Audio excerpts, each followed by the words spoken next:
ഡൽഹിയിൽ നിയമസഭാ തെരഞ്ഞെടുപ്പ് പ്രചരണം അവസാന ലാപ്പിൽ. പരസ്യപ്രചാരണം നാളെ വൈകുന്നേരം അവസാനിക്കും. ബുധനാഴ്ചയാണ് 70 അംഗ ഡൽഹി നിയമസഭയിലേക്ക് വോട്ടെടുപ്പ്. ഡൽഹിയിൽ നടക്കുന്ന തെരഞ്ഞെടുപ്പ് വിശേഷങ്ങളുമായി ഗൗതം അനന്തനാരായണൻ ഇപ്പോൾ നമ്മോടൊപ്പം ചേരുന്നുണ്ട്. ഗൗതം, ഏറെ പ്രതീക്ഷയോടെയും ഏറെ ആഗ്രഹത്തോടെയും കാത്തിരിക്കുകയാണ് നമ്മളെല്ലാവരും ഈ ഡൽഹി തെരഞ്ഞെടുപ്പിൻ്റെ വിശേഷങ്ങൾ അറിയാൻ. തീർച്ചയായും BJP ഇത്തവണ അവിടെ സർക്കാർ രൂപീകരിക്കുമെന്ന് ഇപ്പോൾ തന്നെ പ്രധാനമന്ത്രി പറയുന്നത് നമ്മൾ കേൾക്കുകയും ചെയ്തു. എന്താണ് ഡൽഹി തെരഞ്ഞെടുപ്പിലെ ഇതുവരെയുള്ള പ്രചാരണ രീതി, പ്രചരണത്തിൻ്റെ ശൈലി, അതുപോലെ തന്നെ എന്താണ് അവിടുത്തെ വിജയപ്രതീക്ഷകളും? ആയിഷൻ, ഡൽഹിയിൽ നിയമസഭാ തെരഞ്ഞെടുപ്പിന്റെ പരസ്യപ്രചരണം നാളെ വൈകുന്നേരമാണ് അവസാനിക്കുന്നത്. വൈകുന്നേരം 5 മണിയോടുകൂടി പരസ്യപ്രചരണം അവസാനിക്കും. പിന്നീട് മറ്റന്നാൾ നിശബ്ദ പ്രചരണവും. ബുധനാഴ്ച 70 അംഗ ഡൽഹി നിയമസഭ വോട്ടെടുപ്പിലേക്ക് നീങ്ങുകയാണ്. ഇന്നിപ്പോൾ പരസ്യപ്രചരണമുള്ള അവസാനത്തെ ഞായറാഴ്ച, അതായത് അവസാനത്തെ അവധി ദിവസം എന്ന നിലയിൽ ഇന്നത്തെ ദിവസം വലിയ പ്രചരണമാണ് 3 മുന്നണികളും നടത്തിയത്. ഭരണകക്ഷിയായിട്ടുള്ള ആം ആദ്മി പാർട്ടിയും മുഖ്യ പ്രതിപക്ഷമായ BJP, ഒപ്പം കോൺഗ്രസ്, ഈ 3 കക്ഷികളും ഇന്ന് വലിയൊരു വിഭാഗം വോട്ടർമാരെ നേരിൽ കാണാനും ഒപ്പം അവരുടെ ദേശീയ നേതാക്കളെ രംഗത്തിറക്കിയുള്ള പ്രചരണവും ഇന്ന് നടത്തി. കഴിഞ്ഞ ഒരു മാസക്കാലമായി BJPയെ സംബന്ധിച്ച് പ്രധാനമന്ത്രി നരേന്ദ്രമോദി തന്നെ ഇന്നും തെരഞ്ഞെടുപ്പ് റാലികളിൽ പങ്കെടുക്കുന്നുണ്ടായിരുന്നു. ഡൽഹിയിൽ ആം ആദ്മി സർക്കാരിന്റെ കഴിഞ്ഞ 11 വർഷക്കാലത്തെ ഭരണത്തിനിടയിൽ ഉണ്ടായിട്ടുള്ള പ്രശ്നങ്ങൾ, പ്രത്യേകിച്ച് കുടിവെള്ളം ഉൾപ്പെടെ കിട്ടാതിരിക്കുന്നതും യമുനാ നദി മലീമസമായതും ഒപ്പം കോവിഡ് കാലത്ത് ആം ആദ്മി സർക്കാർ സമ്പൂർണ്ണ പരാജയമായതും ഒക്കെ ഓർമ്മപ്പെടുത്തിയുള്ള പ്രചരണം BJP ഒരു ഭാഗത്ത് നടത്തുന്നുണ്ട്. ഒപ്പം BJPയുടെ പ്രകടന പത്രിക മറ്റ് സംസ്ഥാനങ്ങളിൽ BJP നടപ്പാക്കിയ പദ്ധതികൾ അത് ഡൽഹിയിൽ നടപ്പാക്കിക്കൊണ്ട് രാജ്യ തലസ്ഥാനത്തിന്റെ മുഖച്ഛായ മാറ്റുമെന്നതാണ് BJPയുടെ പ്രധാനപ്പെട്ട പ്രചരണം എന്നത്.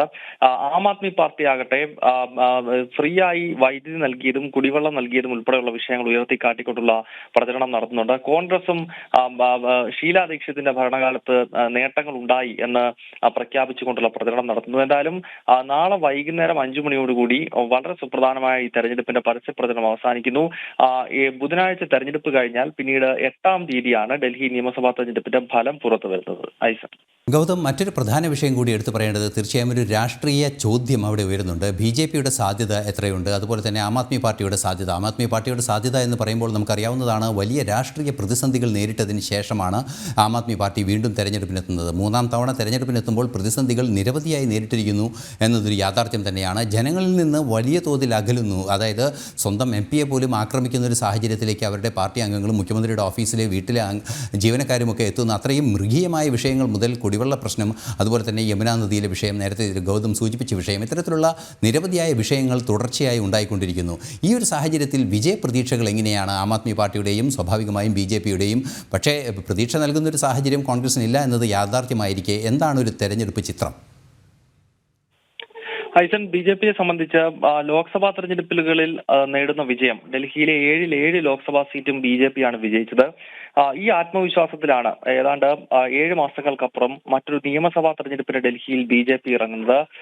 BJPയുടെ പ്രധാനപ്പെട്ട പ്രചരണം ആം ആദ്മി സർക്കാർ നടത്തിയിട്ടുള്ള അഴിമതികളാണ്, പ്രത്യേകിച്ച് മദ്യനയ അഴിമതി, അതോടൊപ്പം തന്നെ വിവിധ MLAമാർ നടത്തിയിട്ടുള്ള കുംഭകോണ കേസുകൾ, ഒപ്പം മുഖ്യമന്ത്രി അരവിന്ദ് കെജ്രിവാളിനെതിരെ വ്യക്തിപരമായി തന്നെ തന്റെ ഔദ്യോഗിക വസതി ഏതാണ്ട് 40 കോടി രൂപ മുടക്കിക്കൊണ്ട് മോടി പിടിപ്പിച്ചത് ഉൾപ്പെടെയുള്ള കാര്യങ്ങൾ BJP തെരഞ്ഞെടുപ്പ് പ്രചരണത്തിനകത്ത് ചൂണ്ടിക്കാണിക്കുന്നു എന്നുള്ളതാണ്.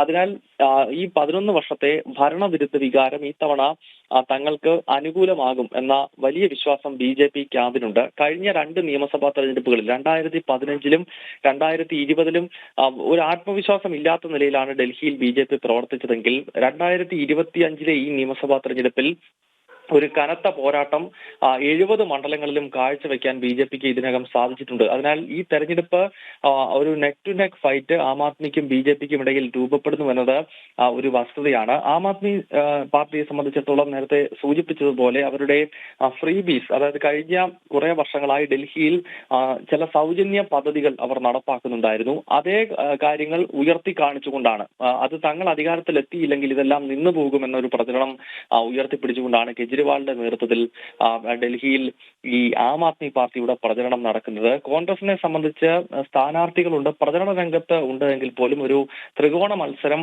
മണ്ഡലങ്ങളിൽ നൽകാൻ കോൺഗ്രസിന് സാധിക്കുന്നില്ല. കഴിഞ്ഞ 2 നിയമസഭാ തെരഞ്ഞെടുപ്പുകളിൽ 0 കോൺഗ്രസിന്റെ സംഭാവന. ഒരു സീറ്റിൽ പോലും കോൺഗ്രസിന് വിജയിക്കാൻ സാധിച്ചിരുന്നില്ല. ഒരുപക്ഷെ ഇത്തവണയും ഏറ്റവും മികച്ച രീതിയിലൊരു പ്രകടനം നടത്തിയാൽ തന്നെ 1-2 സീറ്റുകളിൽ വിജയിച്ചുകൊണ്ട് കോൺഗ്രസിന്റെ അക്കൗണ്ട് ഒതുങ്ങാനുള്ള സാധ്യതയാണ് കാണുന്നത്. ശരി ഗൗതം.